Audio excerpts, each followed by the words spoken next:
جو ہے کسی نے ایک سوال کیا، کیا جنت میں بھی زیورات ہوں گے؟ جہنم کے بارے میں بھی بتائیے۔ دیکھیے جنت کے اندر زیورات ہوں گے، اور جنت کے بہت سارے زیورات کا تذکرہ آتا ہے، اور جنت کے اندر خصوصیت یہ ہے کہ عورتوں کے ساتھ مرد بھی زیور پہنیں گے، یہاں اجازت نہیں۔ حدیث کے اندر آتا ہے کہ جنت میں جب جنتی داخل ہوں گے تو دو دو کنگن ان کو ہاتھ میں پہنا جائیں گے، جنتیوں کو، دو دو، مردوں کو بھی اور عورتوں کو۔ اسی طرح حدیث میں آتا ہے کہ جنتی مرد کو جو کنگن پہنایا جائے گا، اگر اللہ تعالیٰ اس ایک کنگن کا ایک جھلک، اس ایک کنگن کی ایک جھلک دنیا میں بتا دے تو سورج ویسے ہی پھیکا پڑ جائے گا جیسے سورج کے سامنے ستارے پھیکے پڑ جاتے ہیں۔ سورج جب نکلتا ہے نا تو ستارے ہوتے ہیں، لیکن سورج کی روشنی اتنی تیز ہوتی ہے کہ ستارے چھپ جاتے ہیں، ٹھیک ہے۔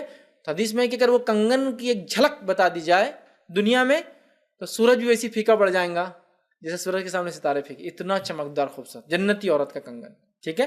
تو جنت میں بھی ہاں جنتی لوگ زیورات پہنیں گے، کنگن، ہیرے، موتی، جواہرات اور سونا اور چاندی اور بھی مختلف پتھر کے تذکرے آتے ہیں، وہ پہنیں گے۔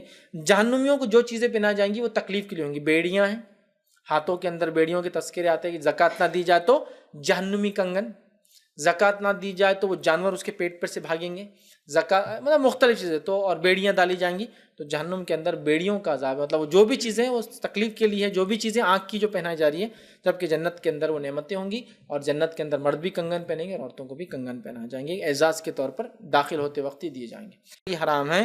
یہ جو جامع ترمذی کی روایت ہے، ابو موسیٰ اشعری رضی اللہ عنہ فرماتے اور کہتے ہیں نبی اکرم صلی اللہ علیہ وسلم نے فرمایا میری امت کے مردوں کے لیے ریشم اور سونا حرام ہے، البتہ عورتوں کے لیے حلال ہے۔ تو لہٰذا ریشم اور سونا مردوں کے لیے حرام ہے، عورتوں کے لیے حلال ہے۔ تو عورتیں انگوٹھی پہنے سونے کی، چاندی کی، پیتل کی، تانبے کی، پلیٹینم، کوئی مسئلہ نہیں، زیور پہنے، کڑے پہنے اور چوڑیاں پہنے اس کی، یہ تمام چیز درست ہے، لیکن چوڑیوں کے معاملے میں اس چیز کو آپ ذہن میں رکھیں کہ چوڑیاں ہوں تو بجنے والی نہ ہوں، یا پھر اتنی زیادہ پہن لے کہ اس کا بجنا پھر ختم ہو جائے، یا پھر ایسے میٹل کی ہو کہ بجے نہ بلکہ دھپ دھپ کھنکن نہ ہو۔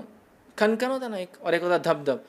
تو جب آپ لوہے کی سونے کی چوڑیاں پہنیں گی تو کھنکن نہیں کرتی، دھپ ایسا گریں گی بھی تو الگ آواز آئیں گی، جس سے یہ محسوس نہیں ہوگا کہ کوئی عورت ہے۔ لیکن کانچ کی چوڑیاں خاص طور سے جو ہمارے سماج میں چلتی ہے پہنی جا سکتی ہے، پھر پہنے تو اتنی پہنے کہ آواز کا اندیشہ ختم ہو جائے، یا پھر ان لوگوں کے سامنے پہنے جن کے سامنے پہننا جائز ہے، پھر باہر نہیں پہنیں گے۔ مثال کے طور پر گھر میں ہے تو پہنیے، آپ باہر جا رہے ہو کم ہے بجتی ہے تو اتار کے رکھ دیجیے، پھر چونکہ باہر آپ پہنیں گے جب ہاتھ ہلیں گا تو بجیں گی وہ چھن چھن، وہ درست نہیں۔ سمجھ گیا آپ؟